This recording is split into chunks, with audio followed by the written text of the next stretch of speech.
யோவான் எழுதின சுவிசேஷம் 15ஆம் அதிகாரம் 7ஆம் வசனத்துக்கு திருப்புவோம். யோவான் 15:7. நீங்கள் என்னிலும் என் வார்த்தைகள் உங்களிலும் நிலைத்திருந்தால் நீங்கள் கேட்டுக்கொள்வது எதுவோ அது உங்களுக்கு செய்யப்படும்.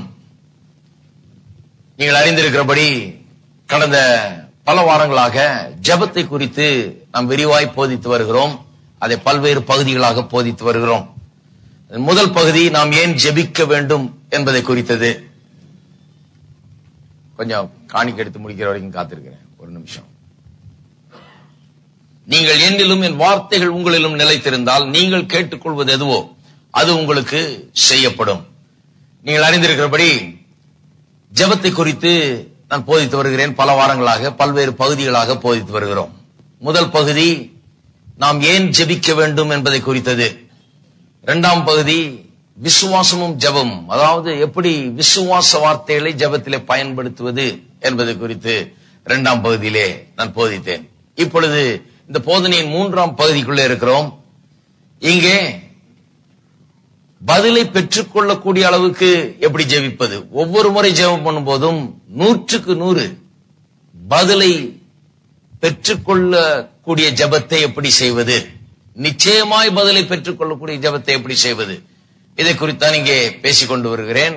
ஸ்டெப்ஸ் டு ஆன்சர்ட் பிரேயர், ஜெபத்துக்கு பதிலை பெறுவதற்கு வழிமுறைகள், ஜெபத்திற்கு பதிலை பெறுவதற்கு வழிமுறைகள் என்பதை குறித்து போதித்து வருகிறேன். ஏற்கனவே 5 வழிமுறைகளை போதித்திருக்கிறேன். இன்றைக்கு 6வதுக்கு செல்ல இருக்கிறோம். முதல் வழிமுறை, தேவன் உங்களுடைய ஜெபத்துக்கு பதிலளிக்க விரும்புகிறார் என்பதை குறித்து நிச்சயத்தை உங்களுக்குள்ளே நீங்கள் வளர்த்திருக்க வேண்டும். நான் தான் சொல்லுகிறேன் மறுபடியும், ஜெபம் பண்றதுக்கு முன்னாடியே ஜெபம் ஆரம்பிச்சிருது. ஜெபம் என்கிறது பரலோக பிதாவேன்னு ஆரம்பிக்கும் போது ஆரம்பிக்குதுன்னு நினைக்கிறோம். ஆமேன்னு சொன்னோன்னு முடிஞ்சிருச்சுன்னு நினைக்கிறோம். அதுதான் பெரிய மிஸ்டேக். பரலோக பிதான்னு ஆரம்பிக்கிறதுக்கு முன்னாடியே உள்ளத்திலே பிதா யார், அவர் என்ன வாக்கு பண்ணி இருக்கிறார், அவர் எப்படி எனக்கு என்னுடைய ஜெபத்துக்கு பதிலளிக்க விரும்புகிறார் என்பதை குறித்தெல்லாம் எண்ணி பார்த்து அப்பேற்பட்ட காரியங்களை உள்ளத்திலே வைத்து விசுவாசத்தை உள்ளத்திலே வளர்க்க வேண்டும். கர்த்தர் என்னுடைய ஜெபத்துக்கு பதிலளிக்க விரும்புகிறார், நான் எவ்வளவு விரும்புகிறேனோ அதை காட்டிலும் அதிகமாய் அவர் விரும்புகிறார். அவர் பதிலளிக்க வேண்டும் என்று நான் விரும்புகிறேன் நிச்சயமா, ஆனா அதை காட்டிலும் அதிகமாக பதிலளிக்க வேண்டும் என்று அவர் விரும்புகிறார் என்கிற நிச்சயம் உள்ள வந்துருச்சுன்னா அப்புறம்தான் அன்புள்ள பரமபிதாவேன்னு ஆரம்பிக்கிறோம். ஜெபம் ஆரம்பிக்கிறதுக்கு முன்னாடியே ஜெபம் ஆரம்பிச்சிருது, அந்த ப்ராசஸ் ஆரம்பிச்சிருது. வெற்றி உள்ள ஜெபத்தை பெறுவதற்கு வேண்டிய காரியங்கள் ஜெபம் ஆரம்பிக்கப்படுறதுக்கு முன்னாடியே ஆரம்பித்து விடுகிறது. அதான் கவனிக்க வேண்டும். இரண்டாவது, நீங்கள் எதை பெற்றுக்கொள்ள விரும்புகிறீர்கள் என்பதை குறித்து வேத வசனத்தின் அடிப்படையிலே தீர்மானம் செய்ய வேண்டும். எதை பெற்றுக்கொள்ள போகிறீர்கள், வேத வசனத்தின் அடிப்படையில் தீர்மானம் செய்ய வேண்டும். தெளிவா இருக்கணும், இதுதான் வேணும் எனக்குன்னு. இருமனம் உள்ள மனுஷன் எதையும் பெற்றுக்கொள்ள முடியாதுன்னு வேதம் சொல்லுது. இதுதான் எனக்கு வேணும், ஏன்னா இதுதான் கர்த்தருடைய வார்த்தை எனக்கு சொல்லுகிறது. மூன்றாவது, எதை பெற்றுக்கொள்ள வேண்டும் என்று நினைக்கிறீர்களோ அதை இப்பொழுது கேளுங்கள். இப்பதான் ஜெபிக்கிறீர்கள், கேளுங்கள். பாருங்க, ஜெபம் பண்றதுக்கு முன்னாடியே 2 ஸ்டெப் முடிஞ்சு போச்சு. ஒன்னு, உள்ளத்துல நிச்சயத்தை வளர்த்துக் கொள்ளுங்கள், தேவன் ஜெபத்துக்கு பதில் அளிப்பார் என்று. இரண்டாவது, சில தீர்மானங்களை எடுங்கள், என்ன கேட்க போறோம்ன்றத பற்றிய தீர்மானத்தை எடுங்கள். அப்புறம் தான் ஜெபமே ஆரம்பிக்குது. 3வது ஸ்டெப் தான் ஜெபமே ஆரம்பிக்குது. இப்பதான் ஆஸ்க் வாட் யூ வாண்ட், நீங்கள் என்ன விரும்புகிறீர்களோ அதை கேளுங்கள். எதை கேட்க வேண்டும் என்று தீர்மானித்தீர்களோ அதை கேளுங்கள். கேட்டுவிட்டு அதை பெற்றுக்கொண்டோம், அது என்னுடையது என்பதை விசுவாசியுங்கள். 4வது, அப்புறம் ஆமேன் போட்ட உடனே முடிஞ்சிருச்சு ஜெபம் நினைச்ச கூடாது. அதுக்கப்புறம் ஒரு வாழ்க்கையே இருக்குது. ஜெபத்தை பெற்றுக்கொள்ளுகிற வரைக்கும் அது முடியறது இல்ல. பாருங்க, 4வது, உங்களுடைய எல்லா எண்ணமும் விருப்பமும் நீங்கள் கேட்டது உங்களுடையது என்பதை உங்களுக்கு உறுதிப்படுத்தக்கூடியதாக இருக்க வேண்டும். நான் கேட்டது என்னுடையதுதான் அப்படிங்கறத மறுபடியும் உங்களுக்கு உறுதிப்படுத்தக்கூடிய விதத்திலே எல்லா எண்ணங்களையும் விருப்பங்களையும் நீங்கள் நேராக்க வேண்டும். அதற்கு நேராக 5வது, உங்களுடைய விசுவாசத்தை காத்துக்கொள்ள வேண்டும். அதான் சொன்ன அப்சர்வேஷன், அசோசியேஷன், டீச்சிங். யாரோட சேர்றோம், எதை கேட்கிறோம், எதை பார்க்கிறோங்கிறதுல கரெக்டா இருக்கணும். ஏனென்று சொன்னால் எல்லாமே நம்முடைய விசுவாசத்தை நாம் விரும்பி கேட்டு பெற்றுக்கொள்ள நினைக்கிற அந்த காரியத்துக்கு நேராக செலுத்துகிறதா இருக்கணும். அதிலிருந்து கலைக்கிறதா இருக்கக்கூடாது. அந்த விசுவாசத்தை குலைத்து போடுகிறதா இருக்கக்கூடாது. அந்த விசுவாசத்தை காக்க வேண்டும் என்று சொன்னேன். இன்றைக்கு 6வது காரியத்துக்கு செல்ல போகிறோம். ஆறாவதாக, think constantly on the promises which you have think constantly on the promises on which you have based the answers to your prayers. உங்கள் ஜெபத்திற்கான பதிலை எந்த வாக்குத்தத்தங்களின் அடிப்படையில் நீங்கள் எதிர்பார்க்கிறீர்களோ அந்த வாக்குத்தத்தங்கள் மீது உங்கள் கவனத்தையும் எண்ணங்களையும் வைக்க வேண்டும். தொடர்ந்து எந்த வசனத்தின் அடிப்படையில் கேட்கறீங்க, எந்த வாக்குத்தத்தத்தின் அடிப்படையில் ஜெபம் பண்ணிருக்கீங்க, எந்த வாக்குத்தத்தத்தின் அடிப்படையில் எனக்கு இந்த ஜெபத்துக்கு பதில் கிடைக்கும் என்று நினைக்கிறீர்கள், விசுவாசிக்கிறீர்கள், எந்த வாக்குத்தத்தத்தின் அடிப்படையில் அந்த நிச்சயம் உங்களுக்கு உண்டாயிருக்கு, நான் கேட்டதை பெற்றுக்கொள்வேன், அந்த வாக்குத்தத்தத்தை விட்டுறாதீங்க. எப்போதும் அதை உங்கள் கண்களுக்கு முன்பாக நிறுத்தி உங்கள் கவனத்தை அதன் மீது செலுத்த வேண்டும், உங்கள் எண்ணங்களை அதன் மீது வைக்க வேண்டும். விளங்குதா? ஏதோ ஒரு தேவனுடைய வார்த்தையின் வாக்கு தத்துவத்தை உபயோகப்படுத்தி தானே ஜெபித்தீங்க. அதுல இருந்து தான் உங்களுடைய டிசைரே வந்தது, விருப்பமே. இதை கேட்க போறேன், இதுதான் கர்த்தர் எனக்காக வைத்திருக்கிற சித்தம், ஆகவே நான் இதை கேட்க போறேன்னு தீர்மானம் பண்ணீங்க. அதன்படி கேட்டீர்கள். அப்ப அந்த வாக்கு தத்துவத்தின் அடிப்படையில தான் நீங்க பெற்றுக்கொள்வோம் என்ற நிச்சயமும் உங்களுக்கு இருக்குது. அப்ப ஜெபம் பண்ணி ஆமென்னு முடிச்ச உடனே அதை விட்டுறக்கூடாது. அதை விட்டுட்டு அவங்க சொன்னாங்க இவங்க சொன்னாங்கன்னு அந்த பக்கம் இந்த பக்கம் யோசிக்க கூடாது. எப்போதும் அந்த வாக்கு தத்துவத்தின் மீதே கவனமா இருக்க. எந்த வாக்கு தத்துவத்தை அடிப்படையா வச்சு ஜெபித்தீர்களோ, எந்த வாக்கு தத்துவத்தின் அடிப்படையில ஜெபத்துக்கு பதில் கிடைக்கும் என்று விசுவாசிக்கிறீர்களோ அந்த வாக்கு தத்துவத்தின் மீது முழு கவனத்தையும் வைத்து எண்ணத்தை எல்லாம் அதன் மீது செலுத்தி தொடர்ந்து அந்த பதிலை கையில பெறுகிற வரைக்கும் அப்படியே அதை செய்ய வேண்டும். இருக்கீங்களா? நிறைய பேர் நினைக்கிறாங்க, என்னங்க உங்க கோயிலுக்கு வந்தா ஒரு ஜெபம் பண்ணீங்கன்னா ஏதாவது ஆகுன்னு நினைச்சேன், நீங்க பெரிய லெசனே எடுக்கிறீங்க, இதுக்கு என் வாழ்க்கையே நான் மாத்தணும் போல இருக்குது. முதல்ல கர்த்தர் என் ஜெபத்துக்கு பதில் அளிப்பாருன்னு நிச்சயத்தை கொண்டாட சொல்றீங்க, அப்புறம் தீர்மானம் எல்லாம் எடுக்க சொல்றீங்க என்ன வேணும்னு. நான் நினைக்கிறேன் கர்த்தரே பார்த்து ஏதாவது கொடுத்தாருன்னா நல்லா இருக்கும்னு நினைக்கிறேன். நீங்க இங்க வந்தா என்ன சிந்திக்க வைக்கிறீங்க, என்ன யோசிக்க வைக்கிறீங்க, தீர்மானம் எடுக்க வைக்கிறீங்க. அருமையானவர்களே, நான் சொல்றேன், இந்த கிறிஸ்தவ வாழ்க்கைங்கிறது ஏதோ எங்கேயோ போய் யாரோ ஒரு பெரிய மனுஷர்கிட்ட போய் அவங்க ஏதோ உங்களுக்காக என்னத்தையோ பண்ணி ஆண்டவர்கிட்ட ரெக்கமெண்ட் பண்ணி வாங்கி தர்றதல்ல. இந்த கிறிஸ்தவ வாழ்க்கை என்கிறது உங்களுக்கும் தேவனுக்கும் இடையே இருக்க உறவை அஸ்திபாரமாய் வைத்தது. நீங்க அவருடைய பிள்ளைங்க. நான் என்ன உங்களுக்கு வாங்கி தர்றது, நான் என்ன உங்களுக்கு ரெக்கமெண்ட் பண்றது, நான் என்ன உங்களுக்காக ஜெபிக்கிறது, நீங்கள் ஜெபிப்பதை பற்றி பேசுகிறேன். இது ஒரு குறிப்பிட்ட விதமான ஜெபத்தை குறித்து பேசுறேன். நாம மற்றவங்களுக்காக ஜெபிக்கிறோம், உண்மைதான். நாம மற்றவர்களுக்காக பரிந்து பேசுகிறோம், ஜெபிக்கிறோம், அதெல்லாம் உண்மைதான். அது வித்தியாசமான ஜெபம். இப்ப எந்த ஜெபத்தை குறித்து பேசுகிறேன்? விண்ணப்ப ஜெபம். விண்ணப்ப ஜெபம்னா எதுன்னு புரிந்து கொள்ள வேணும். விண்ணப்ப ஜெபம்னா நான் எனக்கு என்ன தேவையோ, நான் எதை விரும்புகிறேனோ அதை அடையும்படியாக தீர்மானித்து அதை ஜெபித்து கேட்டு பெற்றுக்கொள்வது. இதுல மூணாவது ஆளுக்கு எதுக்கு சம்பந்தம் இல்லை. என்னுடைய விசுவாசம், என்னுடைய விருப்பம், என்னுடைய தீர்மானம், என்னுடைய அறிவு தான் அதில் அடங்கி இருக்குது ஒழிய இன்னொரு ஆள் இதை கெடுக்க சான்ஸே கிடையாது. இந்த ஜெபத்திற்கு பதில் கிடைக்குமா கிடைக்காதா என்பதற்கு நான் மட்டுமே பொறுப்பு ஒழிய வேறொருவர் இதுக்கு பொறுப்பே கிடையாது. நான் இன்னொருவருக்காக பரிந்து பேசும்போது சில நேரத்தில் அவரும் கொஞ்சம் பொறுப்பே இருக்க வேண்டியதா இருக்குது. அவரும் சில காரியங்களை சரி செய்ய வேண்டியதா இருக்குது. அப்பதான் அதுக்கு சரியான பதில்கள் உண்டாகும். ஆனால் இந்த விண்ணப்ப ஜெபத்தில் இது எனக்காக நான் கேட்கிறேன், என்னுடைய விருப்பம், தேவன் எனக்காக வைத்திருக்கிற சித்தத்தின் அடிப்படையில் நான் கேட்கிறேன், என்னுடைய தீர்மானம். ஆகவே நான் விசுவாசித்து நான் கேட்டு நான் பெற்றுக் கொள்ளுகிறது. ஆகவேதான் சொல்லுகிறேன், ஆமேன் போட்ட உடனே ஜெபம் முடிஞ்சிடல, நான் தொடர வேண்டும். என்றைக்கு நாம் இந்த விதத்துல ஜெபிக்க ஆரம்பிக்கிறோமோ அன்றைக்கு நம்முடைய ஆவிக்குரிய ஜீவியமே மாறிடும். பாருங்க, நாமே ஒரு புதுவிதமான ஒரு மனுஷனாக மாற ஆரம்பித்து விடுகிறோம். எல்லாம் வித்தியாசமாயிடுது, நம்ம குறித்த எல்லாமே வித்தியாசமாய் விடுகிறது. நம்முடைய வாழ்க்கையை மாறி விடுகிறது. எண்ண ஆரம்பிக்கிறோம், தீர்மானம் பண்ண ஆரம்பிக்கிறோம், சில காரியங்களை நிச்சயமாய் நாட ஆரம்பிக்கிறோம், விரும்ப ஆரம்பிக்கிறோம். ஏதோ யாரோ சொல்லி என்னமோ நடக்கிறது அல்ல. நான் என்னுடைய விசுவாசத்தை வளர்த்துக் கொண்டு நான் தீர்மானிச்சு நான் வாயை திறந்து கர்த்தரிடத்தில் கேட்டு நான் விசுவாசத்தை உறுதியாய் பற்றி கொண்டு அதன் மேல கவனத்தை செலுத்தி நான் நிச்சயமா அதை பெறப்போகிறேன். ஆகவே நீங்கள் தான் இந்த ஜெபத்துல ரொம்ப முக்கியமான பங்கு வகிக்கிறீர்கள் என்பதை உங்களுக்கு சுட்டி காண்பிக்கிறேன். ஆகவேதான் அந்த யோவான் 15ஆம் அதிகாரம் 7ஆம் வசனத்திலே மறுபடியும் அது சொல்லப்பட்டிருக்கிறது.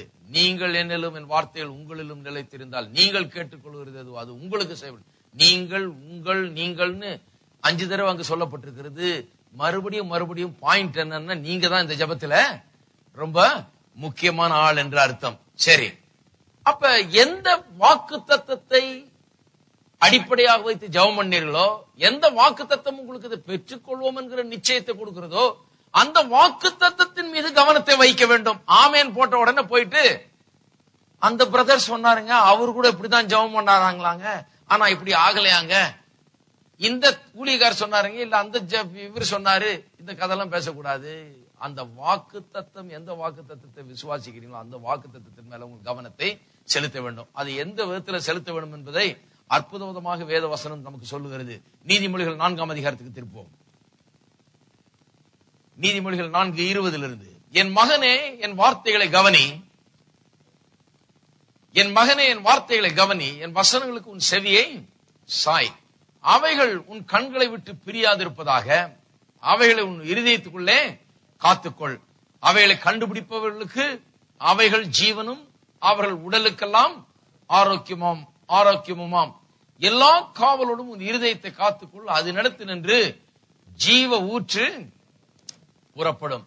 நல்லா கவனிக்க வேண்டும். என் மகனே என் வார்த்தைகளை கவனி, என் வசனங்களுக்கு உன் செவியை சாய், அவைகள், அதாவது என்னுடைய வார்த்தைகள், அதைத்தான் கவனிக்க சொல்லியிருக்காரு. அதுக்கு தான் செவியை சாய்க்க சொல்றாரு.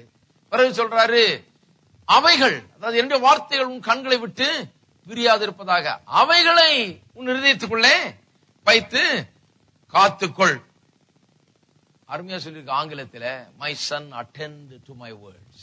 அட்டெண்ட் பண்றதுன்னு சொன்னா, நான் இன்னைக்கு சில வேலைகள் அட்டெண்ட் பண்ண வேண்டியதா இருக்குதுன்னு சொல்றது ரொம்ப இப்ப சர்வசாதாரணமா உபயோகப்படுத்தப்படுகிற ஒரு வார்த்தை, சுலபமா விளங்கி கொள்ளக்கூடிய ஒரு வார்த்தை. இன்னைக்கு நீங்க ஏதாவது வேலைக்கு என்ன கூப்பிட்டீங்கன்னா என்னால வர முடியாது, ஏன்னா நான் இங்க இதை அட்டெண்ட் பண்ணணும், சர்வீஸ் அட்டெண்ட் பண்ணணும், சர்வீஸ்ல ப்ரீச் பண்ணணும், இங்க சில வேலைகளை நான் அட்டெண்ட் பண்ணணும், அட்டெண்ட் பண்ண வேண்டியது இருக்குன்னு சொல்றோம். அப்பனா கவனிக்கணும். என்னுடைய கவனத்தையும் என்னுடைய நேரத்தையும் என்னுடைய முயற்சியும் ஏதோ ஒரு திசையிலே நான் செலுத்த போகிறேன். அதுதான் இந்த கவனி என்று சொல்லுகிற வார்த்தை, அல்லது அட்டெண்ட் என்று சொல்லுகிற வார்த்தை.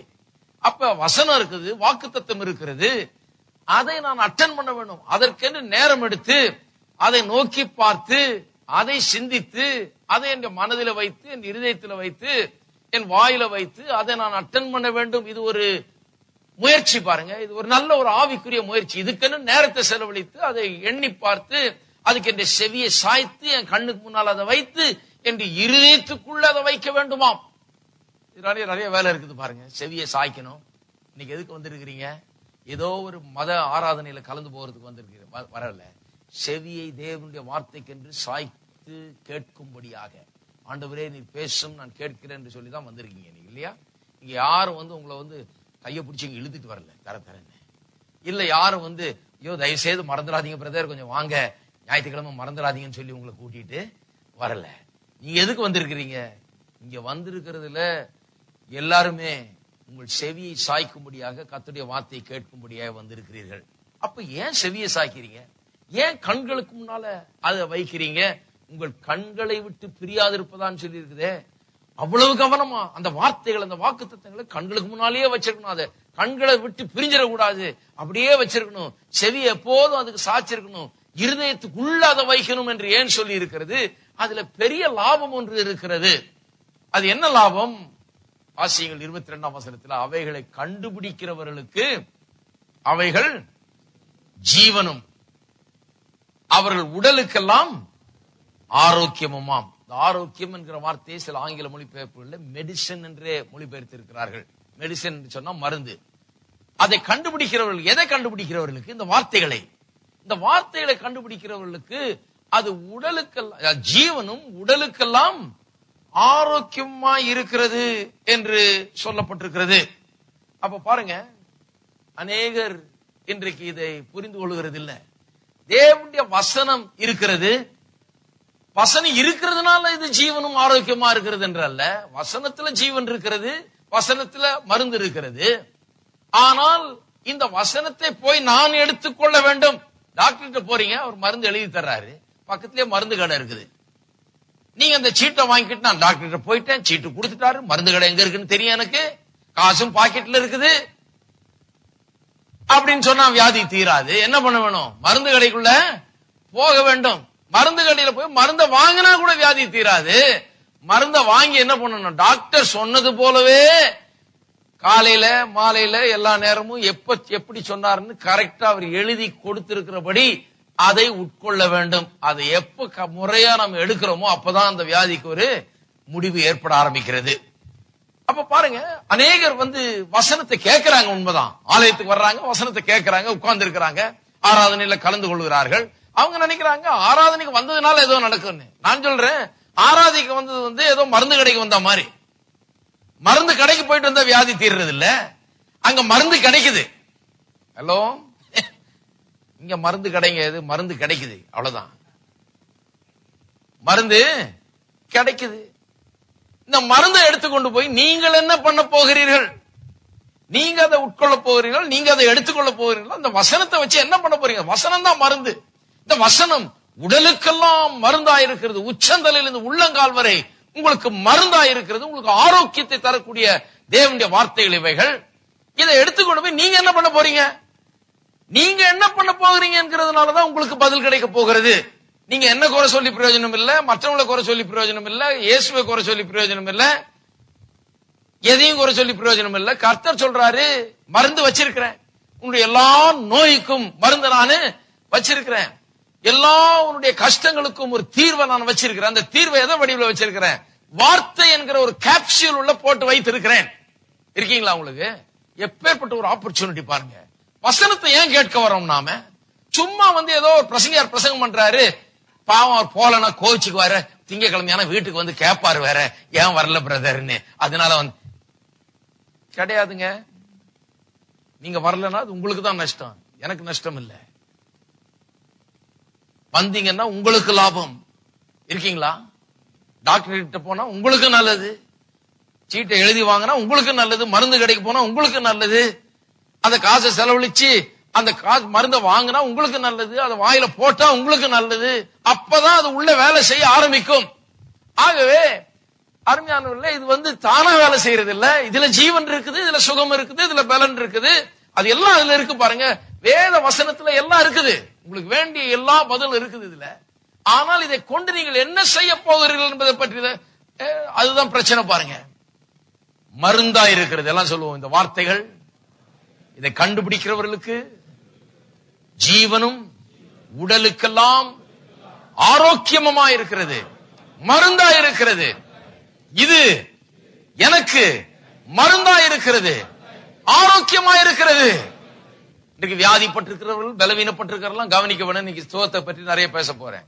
எப்படி சுகத்துக்காக நீங்கள் விசுவாசித்து அதை கேட்டு எப்படி அதை பெற்றுக்கொள்வது என்பதை ஒரு உதாரணமா வைத்து இன்றைக்கு நான் சில காரியங்களை சொல்ல போறேன். சுகத்தை எப்படி பெற்றுக்கொள்றோமோ அதே மாதிரிதான் எல்லாத்தையும் பெற்றுக்கொள்கிறோம். அப்ப வார்த்தையின் வடிவில் வைத்து, அதனாலதான் சொல்றாரு, அவர் தம்முடைய வார்த்தை அனுப்பி அவர்களை சொஸ்தமாக்கினார். அப்ப வார்த்தை அனுப்புனா எப்படி சொஸ்தமாக்கணும்? அனுப்புறாரு, நீங்க அதை எடுத்துக்கொள்ள வேணும், அதை கேட்க வேண்டும், அதை கண்ணுக்கு முன்னால வைக்க வேணும், செவியை சாய்க்க வேண்டும், இருதயத்துக்கு உள்ள அதை வைக்க வேண்டும். மருந்து உள்ள போகணும் இல்லையா? ஹலோ, சிலர் பாருங்க எப்படிதான் சில கிறிஸ்தவங்க அப்படி இருக்காங்கன்னு எனக்கு தெரியல. அவங்க நினைச்சிட்டு இருக்காங்க, சர்ச்சு போய் அட்டென்ட் பண்ணிட்டு வந்தா ஏதாவது நடக்கணுமுங்க அப்படின்னு நினைக்கிறாங்க. அது எப்படி இருக்குதுன்னா, கார் கராஜ்ல போய் கொஞ்ச நேரம் உட்காந்துட்டு வந்தா கார் ஆயிட முடியாது. நீங்க டெய்லி போய் 2 மணி நேரம் கார் கராஜ்ல உட்காந்துட்டு வரலாம். அழுக்கு வேணா கொஞ்சம் அதிகம் ஏறுமை ஒழிய, போக போக ஒரு மெக்கானிக் மாதிரி இருப்பீங்க பாக்குறதுக்கு. அழுக்கெல்லாம் கொஞ்சம் ஏறி ஏதோ பெரிய கார்ல என்னமோ வேலை செய்யற மாதிரி இருப்பீங்களோ ஒழிய, காரா மட்டும் மாற முடியாது இல்லையா? இதெல்லாம் பாருங்க, லைப்ரரிக்கு போறோம், லைப்ரரிக்கு போறதுனால பெரிய அறிவாளி இல்ல. லைப்ரரிக்கு போனேன்னு சொல்லி பெருமை பாராட்டிக்கிறதுல பிரயோஜனம் இல்ல. லைப்ரரி நிழல்ல போய் உட்கார்ந்துட்டு வர்ற ஆளு பெரிய அறிவை பெற்ற முடியாது. லைப்ரரியில போனோம், எந்த புஸ்தகத்தை எப்ப எடுத்து எப்ப வாசிக்கணும், எங்க தகவல் இருக்குது, எப்படி இதை கண்டுபிடிக்கிறதெல்லாம் தெரிஞ்சுக்கிட்டு அதை கண்டுபிடிக்க வேண்டும். அங்க போனீங்கன்னா கார்ட்ஸா வச்சிருக்காங்க, இல்ல கம்ப்யூட்டர் வச்சிருக்காங்க, டைட்டில் தெரியணும், ஆத்தர் பேர் தெரியணும், அல்லது சப்ஜெக்ட் பேர் தெரியணும், எதையாவது ஒண்ண வச்சு கண்டுபிடிக்கலாம். எல்லாரும் சொல்லுவோம் கண்டுபிடித்தால், அதை கண்டுபிடிக்கிறவர்களுக்கு தான், அதை கண்டுபிடிக்கிறவர்களுக்கு. அப்ப உங்களுடைய எல்லா நீங்கள் அனுபவித்துக் கொண்டிருக்கிற எல்லா கஷ்டங்களுக்கும் தேவனுடைய வார்த்தையில பதில் இருக்கிறது. அப்போ ஒரு பெரிய லைப்ரரிக்குள்ள வந்திருக்கிறது மாதிரி வந்திருக்கிறீங்க. இங்க எல்லா தகவல்களும் இருக்குது, எல்லாம் இருக்குது, எல்லா மருந்து இருக்குது. மருந்து கடைக்கு போனா அவ்வளவு பெரிய ஷெல்ஃப்ல எல்லாத்தையும் வச்சிருக்கிறது போல வச்சிருக்கிறாங்க. இதை கண்டுபிடிக்க வேண்டும். எனக்கு என்ன தேவை? என்னுடைய சரீர சுகத்துக்கு என்ன தேவை? என்னுடைய பொருளாதார செழிப்புக்கு என்ன தேவை? என்னுடைய குடும்ப சந்தோஷ வாழ்க்கைக்கு என்ன தேவை? என்னுடைய சமாதானத்துக்கு என்ன தேவை? என்னுடைய நிம்மதிக்கு என்ன தேவைன்னு சொல்லி கண்டுபிடிக்க வேண்டும். வசனத்தை கேட்கும் போதும் படிக்கும் போதும் தியானிக்கும் போதும் இதை கண்டுபிடிக்கிற விதத்தில் கண்டுபிடிக்கும் நோக்கத்தோடு அதை செய்ய வேண்டும். என்னுடைய பிரச்சனைக்கு பதில் இதில் இருக்கிறதே, நான் அதை கண்டுபிடிக்க வேண்டுமே என்று சொல்லி. அப்படிதான் பண்றீங்களா? நான் கண்டுபிடிக்க வேண்டுமே ஏன்னு சொன்னா, கண்டுபிடிக்கிறவர்களுக்கு இந்த வசனத்தை கையில வச்சிட்டு இருக்கவங்களுக்குன்னு சொல்ல, இதை தினந்தோறும் மொத்தம் கொடுத்துட்டு இருக்கவங்களுக்குன்னு சொல்லல. சில கிறிஸ்தவங்க இருக்காங்க, தலானி கடையில வச்சு படுக்கிறவங்களும் இருக்காங்க. காத்து கருப்பெல்லாம் பக்கத்துல அண்டாதுன்னு. அவர்களுக்கு இது உடலுக்கு ஆரோக்கியமா இருக்குன்னு சொல்லல. இதை தினந்தோறும் இப்படி தரிசிச்சுக்கிறவர்களுக்கு அல்ல, இதை தினந்தோறும் தூசி தட்டி வைக்கிறவர்களுக்கு அல்ல, இதை கண்டுபிடிக்கிறவர்களுக்கு, இதை திறந்து இதை வாசித்து இதுல எனக்கு என்ன எழுதி இருக்கிறது, எனக்கு என்ன மருந்து, எனக்கு எப்பேற்பட்ட மருந்து, இந்த பிரச்சனைக்கு இங்க என்ன இருக்கிறது என்று கண்டுபிடிக்க வேண்டும். கண்டுபிடித்து அதை எடுத்து உங்களுடைய அந்த பிரச்சனைக்கு அப்ளை பண்ண வேண்டும். அதுதான் நீங்க முக்கியமான ஒரு காரியம். பாருங்க, நீங்கள் அதை பற்றி ஒன்னும் செய்யலன்னா, எவ்வளவு வசனம் இருந்தும், அதுல வல்லமை இருந்தும், அதுல தேவனுடைய சுகமளிக்கும் வல்லமை இருந்தும், எல்லாம் இருந்தும் அது உங்களுக்கு பிரயோஜனம் இல்லாம போயிடுது. ஏன்னா மருந்து கடையில எல்லாம் இருக்குது, அந்த மருந்துல எல்லாம் இருக்குது, மருந்துல எவ்வளவு வச்சிருக்காங்க, இருந்தும் அது அநேகருக்கு இன்றைக்கு பிரயோஜனம் இல்லாம இருக்குது. ஏன்னா மருந்து கடைக்கு போகணுன்னே நிறைய பேருக்கு தெரிய மாட்டேங்குது. டாக்டர்கிட்ட சரியா முறையா போய் செக் பண்ணி கரெக்டா பார்க்கணுங்கிறது தெரிய மாட்டேங்குது. அது போலவேதான் இதுவும் அநேக கிறிஸ்தவர்களுக்கு இது விளங்க மாட்டேங்கிறது. பாருங்க, ஆகவே இந்த காலையில சுகத்தை உதாரணமாய் வைத்து ஒரு சில காரியங்களை சொல்ல போறேன். எப்படி பாருங்க, சுகத்துக்கு ஜெபம் பண்றோம்னு வைங்க. சுகத்தை ஏற்கனவே தேவன் நமக்கு, நம்ம ஜெபம் பண்ணுகிற எல்லா காரியமே, நான் கேட்டுக்கொள்ள எல்லா காரியமே எனக்கு ஏற்கனவே அது ஆயத்தமாய் வைக்கப்பட்டிருக்கிறது. அது என்னுடையது, எனக்காக அவர் ஏற்கனவே சம்பாதித்து வச்சிருக்கிறார். அதனால்தான் நான் கேட்க முடியும். அது என்னுடையது, அது எல்லாம் எனக்காக வைக்கப்பட்டிருக்கிறது. அதை முதல்ல தெரிந்து கொள்ள வேண்டும். அப்ப நான் ஜெபத்துக்காக, சுகத்துக்காக நான் கேட்கும் போது எதன் அடிப்படையில கேட்கிறேன்? வாக்கு தத்தங்கள் அடிப்படையில தான் கேட்கிறேன். வாக்கு தத்தங்கள் சொல்லுகிறது சுகம் என்னுடையது என்று. நானே உன் பரிகாரியாகிய கர்த்தர், அப்பத்தை தண்ணீர் ஆசீர்வதித்து வியாதியை விலக்குவேன். இதெல்லாம் கர்த்தருடைய வார்த்தை சொல்லுகிற காரியங்கள். ஆயுசு நாட்களை பூரணப்படுத்துவது கர்த்தருடைய வார்த்தை சொல்லுகிறது. உன் தேசத்தில் மலடு இருப்பதே இல்லை, அது கர்த்தருடைய வார்த்தை சொல்லு. தேசத்திலே இருக்கிறது, அப்ப வீட்டுல இருக்க கூடாது. ஹலோ, இருக்கீங்களா? இருக்கவே கூடாது. அது கர்த்தருடைய வார்த்தை சொல்லுகிற ஒரு காரியம். அப்ப கர்த்தருடைய வார்த்தை சொல்லுகிறதை நான் எடுத்து அதன் பேர்ல விசுவாசம் வச்சு அவர் வார்த்தை அப்படி சொல்றதுனால தான் நான் கேட்கிறேன். இது உடன்படிக்கையின் பிள்ளைகளுக்காக வைக்கப்பட்டிருக்கிற ஆசீர்வாதமா இருக்கிறபடினாலதான் நான் கேட்க முடியுது. கேட்கும் போதே கேட்கிறார், என்னுடைய ஜெபத்தை கேட்கிறார் என்ற நிச்சயம் இருக்குது. கேட்ட உடனே அதை பெற்றுக்கொள்வோம் என்கிற நிச்சயம் எனக்கு உண்டாயிருக்குது. அதான் பேசிட்டு வரோம் இல்லையா? ஏதோ ஜெபம் பண்ணி ஏதோ கெஞ்சி மன்றாடிக்கிட்டு ஏதோ கண்ணீர் விட்டு வந்துடுறது இல்ல. நான் கேட்கும் போதே நான் கேட்டா எனக்கு கிடைக்கும்ன்ற நிச்சயம், அப்படிப்பட்ட ஜெபம், அதுதான் இப்ப பேசிட்டு இருக்கிறோம். அப்படி ஒரு ஜெபம் இருக்கு பாருங்க. சும்மா எல்லாரும் ஜெபம் பண்ற மாதிரி பண்ணிட்டு இருக்காதீங்க. கேட்கும் போதே என்னுடைய ஜெபம் நிச்சயமாய் கேட்கப்படுகிறது. என்னுடைய ஜெபத்துக்கு அவர் செவி கொடுக்கிறார் என்ற நிச்சயத்தோட ஜெபம் பண்ண முடியும். ஒவ்வொரு முறையும் கேட்ட பிறகு கேட்டதை நான் பெற்றுக்கொண்டேன் என்கிற நிச்சயத்தோடு எழும்பி போகலாம். அப்ப பெற்றுக்கொண்டவனை போல நடந்து கொள்ள வேண்டும், பெற்றுக்கொண்டவனோட போல பேச வேண்டும், பெற்றுக்கொண்டவனை போல சிந்திக்க வேண்டும், எல்லாம் பெற்றுக்கொண்டவனை போலவே இருக்க வேண்டும். அப்படிப்பட்ட ஜெபத்தை குறித்தா பேசிட்டு இருக்கேன். ஏதோ போய் ஜெபம் பண்ணி விழுந்து கடை ஆண்டவர் பாதத்துல ஏதோ கண்ணீர் விட்டுட்டே கடை பாப்போம் என்னமா அது நடக்கும், அப்படிப்பட்ட ஜெபத்தை அல்ல. நிச்சயமா என் ஜெபம் கேட்கப்படுகிறது, நிச்சயமா கேட்டுக்கொண்டது என்னுடையது என்கிற அந்த நிச்சயத்தோடு ஜெபித்து நிச்சயத்தோடு வாழுகிற ஒரு ஜெபத்தை குறித்து நான் பேசிக் கொண்டிருக்கிறேன். அதை எப்படி செய்யறதுன்னு பேசிருக்கேன். அப்ப அதை எப்படி செய்யறோம்?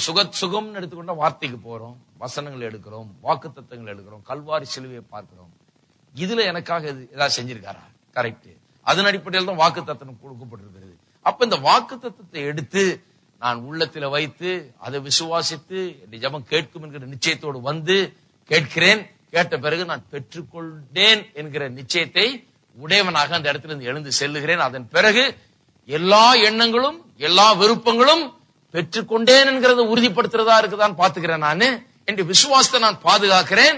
தொடர்ந்து எந்த வாக்கு தத்துவத்தின் அடிப்படையில் கேட்டேனோ, எந்த வாக்கு தத்துவத்தின் அடிப்படையில் நான் விசுவாசித்துக் கொண்டிருக்கிறேனோ அதை பெற்றுக்கொள்வேன் என்று அந்த வாக்கு தத்துவத்தை எனக்கு முன்னாலேயே வைத்து அதை கவனித்துக் கொண்டே இருக்கிறேன். இல்லைங்களா? அப்ப அந்த சுகத்தை உதாரணமா வைத்து பார்ப்போம். மத்தேயு 8ஆம் அதிகாரம் திருப்போம். மத்தேயு 8:16 வசனம். அஸ்தமனமான போது பிசாசு பிடித்திருந்த அநேகரை அவரிடத்தில் கொண்டு வந்தார்கள். அவர் அந்த ஆவிகளை தமது வார்த்தையினாலே துரத்தி பிணியாளிகள் எல்லாரையும் சொஸ்தமாக்கினார். அவர்தாமே நம்முடைய பலவீனங்களை ஏற்றுக்கொண்டு நம்முடைய நோய்களை சுமந்தார் என்று ஏசாயா தீர்க்கதரிசியினால் உரைக்கப்பட்டது நிறைவேறும்படி இப்படி நடந்தது.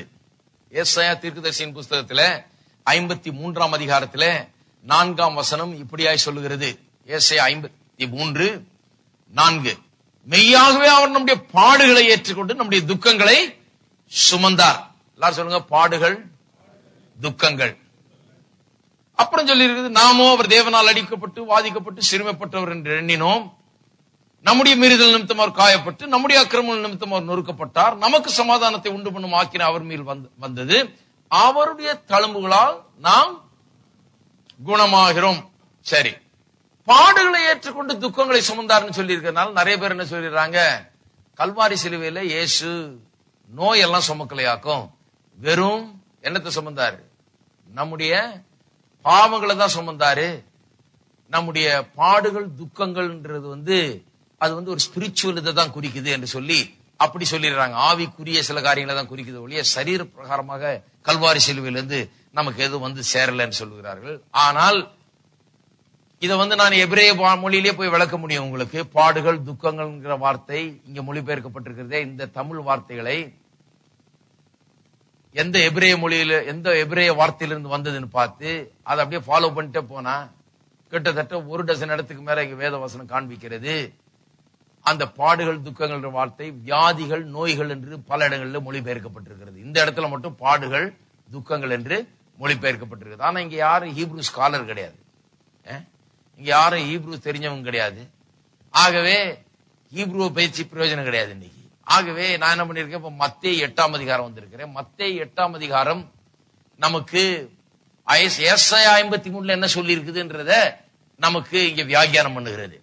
ஏசாயா 53:4 என்ன சொல்லி இருக்குது, பாடுகள் துக்கம்னு சொல்லி இருக்குது. அது என்ன, அது பொதுவான ஆவிக்குரிய பாடுகள் துக்கங்களா அல்லது சரீர வியாதிகளா? ஏசாயா 53:4 சொன்னது என்னங்கிறத இங்க சொல்லுகிறார். அதுக்கு தான் இதை வாசித்தேன். அஸ்தமனமான போது பிசாசு பிடித்தவர் அநேகரை அவரிடத்தில் கொண்டு வந்தார்கள். அவர் அந்த ஆவிகளை தமது வார்த்தையினாலே துரத்தி பிணியாளிகள் எல்லாரையும் சொஸ்தமாக்கினார். அப்புறம் சொல்லுது ஏன் சொஸ்தமாக்கினார்னு. ஏன் சொஸ்தமாக்கினார்? அவர்தாமே நம்முடைய பலவீனங்களை ஏற்றுக்கொண்டு நம்முடைய, நல்லா சொல்லுங்க, என்னத்தை சுமந்தார் என்று யார் சொன்னது? ஏசாயா தீர்க்கதரிசி சொன்னது.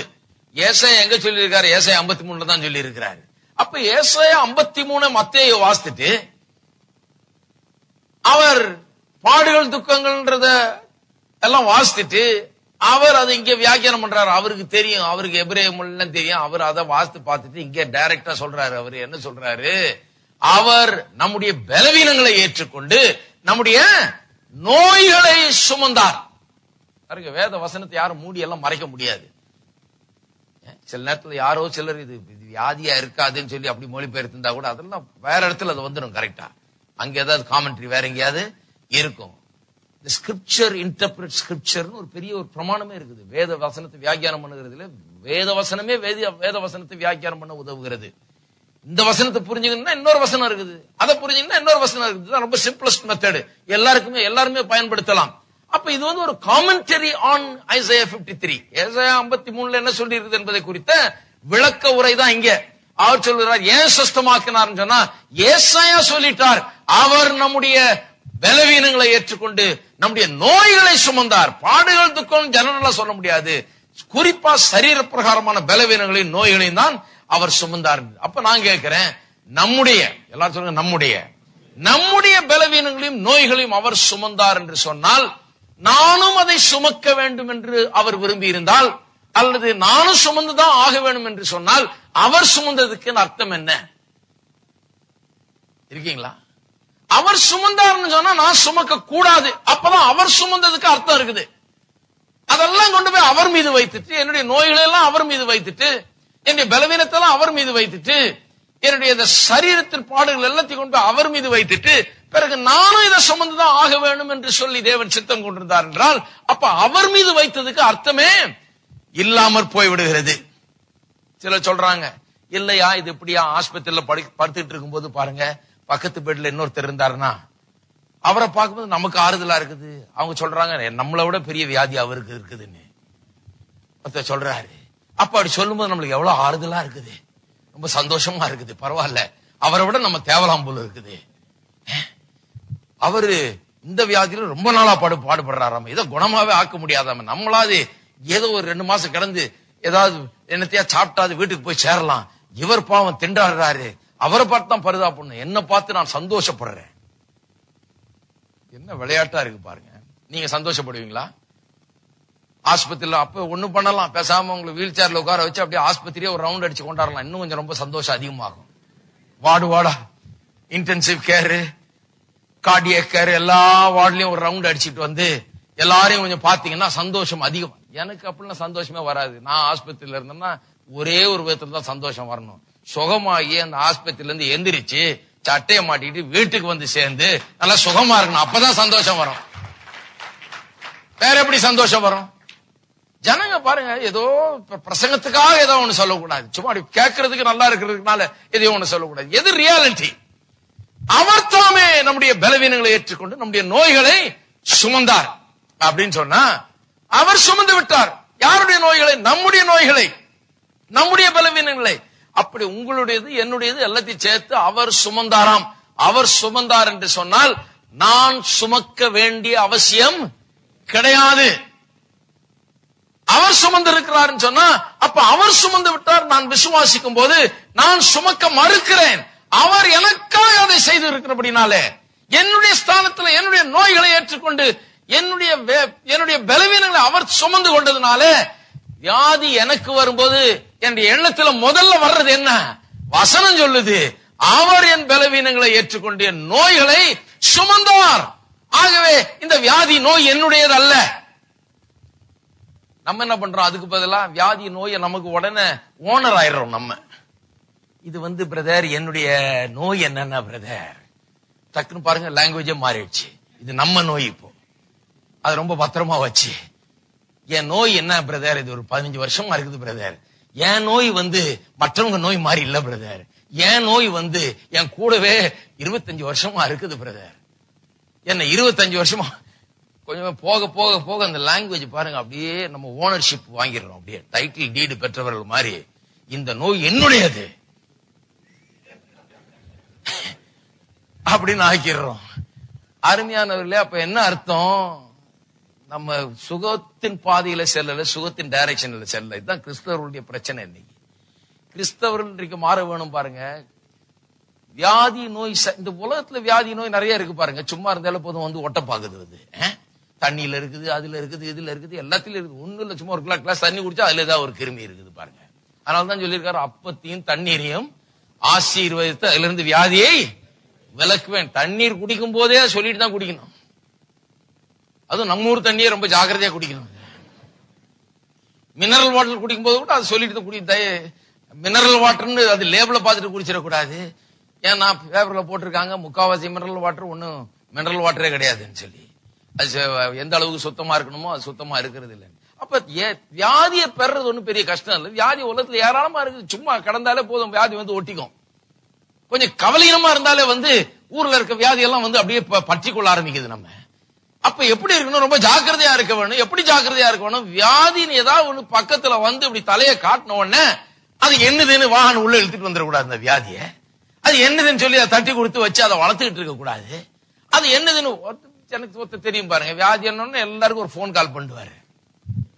சிலருக்கு அதனாலதான் வியாதியை விரும்புறாங்கன்னு நினைக்கிறேன். ஏன்னா வியாதிப்பட்டவங்க பாருங்க, ஆஸ்பத்திரியில இருக்கும்போது எல்லாம் பழங்களும் எடுத்துட்டு வந்து எல்லாம் வந்து பார்த்துட்டு, எப்படி இருக்கீங்க பிரதர், நல்லா இருக்கீங்களா, உங்களுக்கு ரொம்ப ஜாம, எல்லாம் ஊர்பட்ட ஆளுங்க வந்து நம்மள பாக்குறாங்க.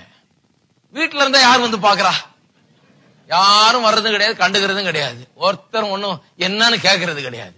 அதனால சிலருக்கு வியாதியா இருக்குன்னா ரொம்ப இஷ்டம். ஆஸ்பத்திரியில ஒரு 4 நாள் கிடந்தா எல்லாரும் வந்து பார்த்துட்டு அவங்களுக்கு ஒரு வருத்தம், அவர் வரலையே, இவர் ஏன் வரல, இன்னார் ஏன் வரல, நான் ஆஸ்பத்திரியில இருந்தேன் வந்து பார்த்தாரா?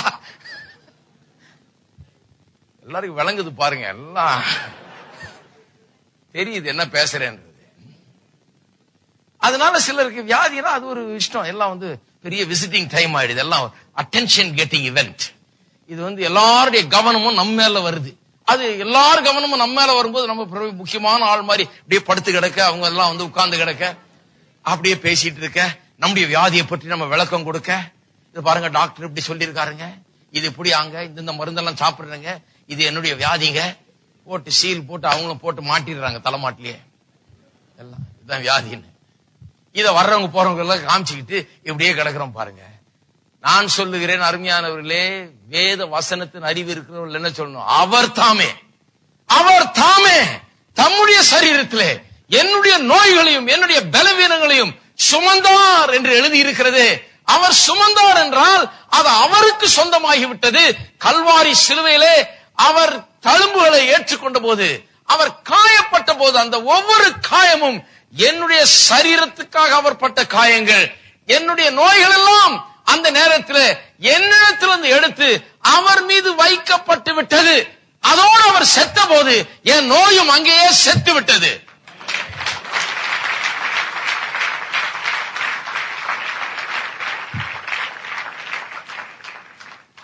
இதை நான் எண்ணி பார்க்க வேண்டும். முதல் காரியம் எனக்கு கவனத்தில் வர்றது என்னவா இருக்கணும்? அவர்தாமே இயேசுதாமே என்னுடைய நோய்களை எல்லாம் ஏற்றுக்கொண்டு என்னுடைய பலவீனங்களை எல்லாம் தன் மீது சுமந்து கொண்டார். அப்ப அவர் தன் மீது சுமந்து கொண்டது என் மீது இருக்கக்கூடாது. உடனே அதை எதிர்க்க ஆரம்பித்து விட வேண்டும். உடனே மருந்து போய் எதிர்க்கிறது வேற, முதல்ல நீங்க எதிருங்க அத வியாதி. மருந்து போய் எதிர்க்கிற ஆள் கூட தாங்க வந்து வியாதியை வச்சுக்கிறேன்ற ஆளுகளுக்கு மருந்து சரியா வேலை செய்யாதான். மருந்து போய் எதுக்கணும்னா கூட ஆளும் சேர்ந்து எதுக்கணும், கூட சேர்ந்துக்கிட்டு. வெறும் மருந்து போய் வியாதியை ஃபைட் பண்றது இல்ல, நீங்களும் சேர்ந்து முடியாது, நான் சாகல, நான் உயிரோட தான் இருக்க போறேன், நான் நன்றா இந்த இடத்துல இருந்து வெளியே செல்லுவேன், நான் இந்த வியாதியிலிருந்து வெளியே வருவேன், நீங்க சேர்ந்து எதிர்த்தாதான் மருந்தும் பெட்டரா வேலை செய்யுங்க. சிலருக்கு வெறும் மருந்து மட்டும் வேலை செஞ்சிட்டு இருக்குது, இவங்க ஒன்னும் பிரயோஜனம் இல்லை பாருங்க. பாக்கலாங்க, போட்டிருக்குது, முழுங்கி இருக்கேன், என்ன பண்ணுதோ இது அப்படின்னு. அருமையானவர்களே, அவர்தாமே நம்முடைய நோய்கள்லாம் ஏற்றுக்கொண்டாராம். சரி, திருப்பம் 1 பேதுரு 2ஆம் அதிகாரம். ஏசாயா 53 சொல்லி இருக்கிறது தான் மத்தேயு சொல்றாருன்னு சொன்னேன். இப்போ அதே தான் பேதுரு சொல்லுகிறார். பார்ப்போம். 1 பேதுரு 2ஆம் அதிகாரம் 24ஆம் வசனம். நாம் பாவங்களுக்கு செத்து நீதிக்கு பிழைத்திருக்கும்படி அவர்தாமே தமது சரீரத்திலே நம்முடைய பாவங்களை சிலுவையின் மேல் சுமந்தார், அவருடைய தழும்புகளால் குணமானீர்கள். இங்கே அதே தான் சொல்றாரு. ஏசாயா 53:4-5 சொல்லப்பட்டிருக்கிறது. இங்க அப்படியே இவர் சொல்றாரு திரும்பவும். பாவத்தை சுமந்தார்னு சொல்றாரு, தழும்புகளால் குணமானீர்கள் என்று இந்த சரீர சுகத்தை பற்றியும் சொல்லுகிறார். அநேகர் இந்த அவருடைய தழும்புகளால் நாம் குணமானோம் என்கிறது பாவங்களை சிலுவையில் சுமந்தார்னு சொன்ன உடனே வருது பாருங்க இந்த வசனத்துல. ஆகவே என்ன சொல்றாங்க பாருங்க, பாவங்களை சிலுவையில் சுமந்தார்னு சொல்லிட்டு அவருடைய தழும்புகளால் குணமானீர்கள் சொல்லி இருக்கனால இது பாவத்தை பற்றி தான் பேசுது. அவர் தேவன் நம்மை பாவத்திலிருந்து ஹீல் பண்றாருங்க. Is healing us from our sins. பாவத்திலிருந்து கிடைக்கிற விடுதலை அது, பாவத்திலிருந்து கிடைக்கிற ஹீலிங் அது என்று சொல்லுகிறாங்க. நான் சொல்லுகிறேன், பாவத்திலிருந்து நமக்கு ஹீலிங் கிடைக்கிறது இல்லை. 2 கொரிந்தியர் 5:17 சொல்லப்பட்டிருக்கிறது, ஒருவன் கிறிஸ்துவுக்குள் இருந்தால் அவன் புது சிருஷ்டியா இருக்கிறான். ரிப்பேர் பண்ணி தட்டி எடுத்து பெயிண்ட் அடிச்சு ரிஃபார்ம் பண்ணி கொஞ்சம் நல்லவன் ஆக்கி தர்றது இல்ல. ரட்சிப்புனா என்னங்க? ரட்சிப்புனா என்ன? என்ன சில பாருங்க கிறிஸ்தவங்க நினைச்சிட்டு இருக்காங்க ஏதோ சிகரெட்டு குடி எல்லாம் குடிச்சிட்டு இருக்கிறவன போய் இழுத்துக்கிட்டு வந்து அவன் எல்லாத்தையும் நிக்க வச்சு அவன் சட்டையை கட்டி எல்லாம் மாத்தி எல்லாத்தையும் முடிய கடியெல்லாம் வெட்டி கொஞ்சம் கொஞ்சம் டீசென்ட் ஆக்குறது தான் கிறிஸ்தவன் கிடையாது. நிறைய டீசென்ட் சின்னர்ஸ் எல்லாம் இருக்கிறாங்க. முடியெல்லாம் கரெக்டா வெட்டி சட்டையெல்லாம் கரெக்டா போட்டு குடிக்காம சிகரெட் குடிக்காம அப்படியும் பாவம் செய்கிறவர்கள் இருக்கிறார்கள், பாவிகளா இருக்கிறவர்கள் இருக்கிறாங்க. இதெல்லாம் கிறிஸ்தவத்துல மறுபிறப்பு என்று சொல்லுகிறோம். இது ஏதோ ரிப்பேர் ஜாப் இல்ல, முன்ன இருந்ததை விட இப்ப கொஞ்சம் தேவலாங்க, அதெல்லாம் ரட்சிப்பு. முன்ன எப்படி இருந்தாருங்க இப்ப இப்படி இல்லைங்க, அதெல்லாம் ரட்சிப்பு. ரட்சிப்புனா என்ன?